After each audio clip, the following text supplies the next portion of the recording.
नासी नवां खे ॿुधायूं त सांगड़ में नौजवान ख़ूबसूरत खटू वाणे नालो कमाइण लॻो। वधीक तफ़सील ॾिसूं था आवाज़ न्यूज़ जे रिपोर्टर अमीर बख्श बुर्दी जी हिन रिपोर्ट में।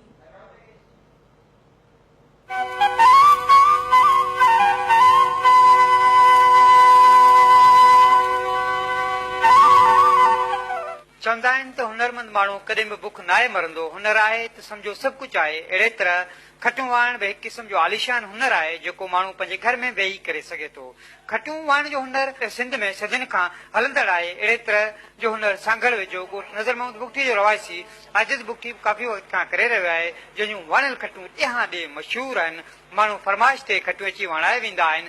आवाज़ न्यूज़ सां वीचार वञींदे हुन चयो त खट ते माण्हू फरमाइश करे चवंदा आहिनि खट ते शादी जी खट आहे, हुन ते शादी मुबारक लिख वेलकम वारा अखर आहिनि, हुन ते तारीख़ वग़ैरह सभु कुझु हिन खट ते आहे। तक़रीबन मूंखे 30 साल थिया आहिनि कमु कंदे।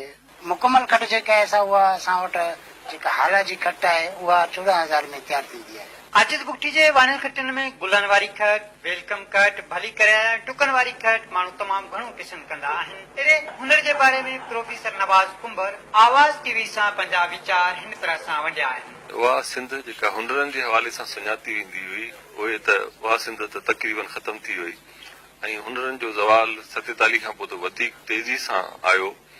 मुख़्तलिफ़ सकाफ़तनि जा माण्हू आया, मुख़्तलिफ़ शयूं आयूं त उहे सभु शयूं असांजूं आहिस्ते आहिस्ते ख़तम थी वयूं।